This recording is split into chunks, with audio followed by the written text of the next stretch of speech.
রুমা ও থানচিতে কুকি-চিন সহিংসতার কারণে শুধু বম সম্প্রদায় নয়, এক প্রকার অবরুদ্ধ ছিল বান্দরবান। জেলার অধিকাংশ পর্যটন স্পটও ছিল বন্ধ। তবে আসার খবর, পাহাড়ি গ্রামগুলো থেকে চলে যাওয়া বম পরিবারগুলো ফিরে আসছে নিজেদের ভিটে মাটিতে। কুকি-চিনের সহিংসতা এবং পরবর্তীতে যৌথ বাহিনীর অভিযান শুরুর পর এসব পরিবার বাস্তুচ্যুত হয়। বান্দরবান থেকে ফিরে বিস্তারিত জানাচ্ছেন মাসুদা লাবনী। আজ থাকছে ধারাবাহিকের দ্বিতীয় পর্ব এবং ক্যামেরায় ছিলেন আব্দুল্লাহ আল মাহমুদ।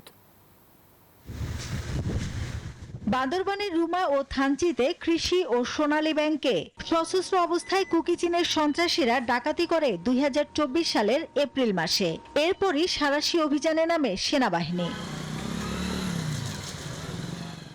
সে সময় অনেক পরিবার ভয়ে আর আতঙ্কে পালিয়ে যায় মিজোরাম ও অজানা গন্তব্যে। এর ফলে গত এক বছর বান্দরবানের ঐতিহ্যবাহী বোমপাড়া ছিল যেন এক নিষিদ্ধ উপত্যকা। বোম জনগোষ্ঠীর কয়েকটি গ্রাম ঘুরে দেখা যায়, নিজ এলাকা ছেড়ে মিজোরাম বা মিয়ানমারে পাড়ি দেয়া বোমরা ফিরছেন নিজ জন্মভূমিতে। বিচ্ছিন্নতাবাদী গোষ্ঠী কুকি-চিনের বিরুদ্ধে অভিযানের প্রেক্ষাপটে পাহাড়ি জনপদ থেকে এলাকা ছাড়া হওয়া নিয়ে বছর জুড়েই ছিল আলোচনা। এদিকে সেনাবাহিনীর তথ্য বলছে, এবছর বান্দরবান জেলায় ২৮টিরও বেশি বোমপাড়ায় ১৪০টি পরিবার ফিরে এসেছে। তবে এক বছরেরও বেশি সময় পর মুংলাইপাড়ায় গিয়ে দেখা যায় কোলাহল ফিরেছে সেখানে। নিজ ভিটে মাটিতে ফিরেছে পালিয়ে যাওয়া পরিবারগুলো। তারা জানান, কেউ মিজোরাম, আবার কেউ ছিলেন মিয়ানমারে।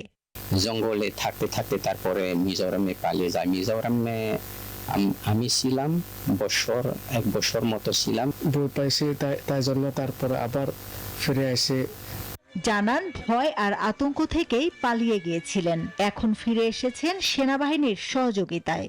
পালিয়ে গেছে মানে আমাদের অভিযান ২-৩বার চলছিল, ভয়ে আতঙ্কের আর কি, ওইটা কারণে পালাই গেছি আমরা। বাগানে ছিলাম, বোম আমাদের সংঘটন হচ্ছে। পুলিশ সুপার জানান, পরিস্থিতি আবারও স্বাভাবিক হতে শুরু করেছে। এই সময় অভিযানের ফলে অনেক বম সম্প্রদায়ের মানুষ তারা বাংলাদেশ থেকে চলে গেছে এবং সরকার যেটা একটা স্ট্র্যাটেজি নিয়েছিল এই সময়, যে যারা নির্মম, যারা বম সম্প্রদায়, যারা মানুষ, তারা যাতে তাদের আতঙ্ক হওয়ার কিছু নেই। সম্প্রতি রুমার বগালে থানচির কয়েকটি এলাকা খুলে দেয়া ও বম পরিবারগুলোকে ফিরিয়ে আনা বার্তা দিচ্ছে শান্তি প্রতিষ্ঠার।